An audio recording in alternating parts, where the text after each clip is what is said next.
Miss হবে না আপনার পছন্দের টিভি শো। দেখুন জি5 অ্যাপে একদম ফ্রি। আমার না একটা সন্দেহ হচ্ছে। কিসের সন্দেহ? কঙ্কাবতীর আমার সাথে এই বিয়েটা আমার কেন জানি না মনে হচ্ছে জোর করে দেওয়া হয়েছে। তাছাড়া কি? আমার মনে হচ্ছে কঙ্কাবতীর জীবনে কেউ একটা আছে।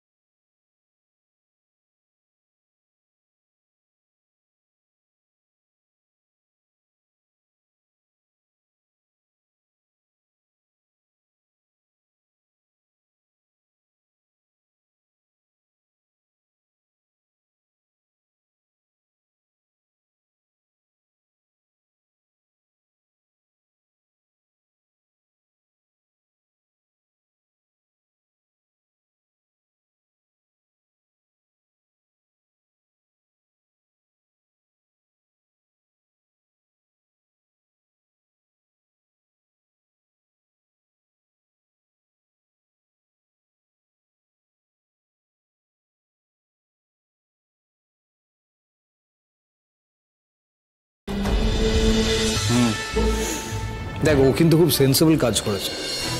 ওর রাগ হয়েছে, সেটাও সকলের সামনে না বলে তোকে আলাদা করে টেনে নিয়ে গেছে। তুই কিন্তু বেশি রিয়াক্ট করছিস। আমি না তোকে বোঝাতে পারবো না সোনাদা। আমি তোকে যেটা বলছি সেটা আমাদের ফ্যামিলির নিয়ম। আমার মা যদি বাবাকে গিয়ে বলে না সবার সামনে যে তুমি একটু এদিকে এসো, তোমার সাথে আলাদা করে কথা আছে, বাবা মাকে মার বাড়ি রেখে চলে আসবে। তুই ভুলটা কোথায় করছিস জানিস তো অর্জুন? তুই একটা সাধারণ ছেলে হিসেবে কিছু তুই ব্যাপারটা ভাবছিস না। তুই ভাবছিস তোর চ্যাটার্জি ফ্যামিলির ছেলে হিসেবে। আচ্ছা, তুই আমাকে একটা কথা বলতো, তুই গঙ্গাবতীকে ভালোবাসিস তো? জানি না, আমি এখন ঠিক শিওর না। এটা তো রাগের কথা অর্জুন। না রে, আমি ভেবেই বলছি। কেন ছেলে মানুষই করছিস অর্জুন? তুই ঠান্ডা মাথায় ভেবে দেখ না তুই কি চাস। তুই তো একটা ভালোবাসায় মোরা জীবন কাটাতে চাস ওর সঙ্গে, তাই তো? তাহলে সেখানে এই প্রভুত্ব আসছে কোত্থেকে? তোর বন্ধুত্ব কেন আসবে না? তুই বন্ধু না হয়ে প্রভু কেন হয়ে যাচ্ছিস? তুই ঠান্ডা মাথায় শোন, তুই ওকে তোর সমান আসনে বসা। তুই ওর বন্ধু হয়ে ওঠ, সঙ্গী হয়ে ওঠ। আরে বাবা, সংসার তো 50-50 পার্টনারশিপ নাকি? শোনো দা, সমান সমান কিছুই হয় না। এই সোসাইটিতে কোনোদিন নারী আর পুরুষ সমান হতে পারে না। আমি যা দেখেছি, কাউকে না কাউকে লাগামটা ধরতেই হয়,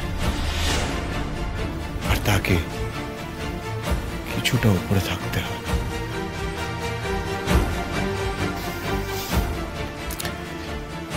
লাগাম তো ঘোড়ার পড়ায় রে। ঘোড়াকে লাগাম পড়ায়, ঝাপটি মারে। ওনার কঙ্কার রিলেশনটা কি সেরকম নাকি অর্জুন?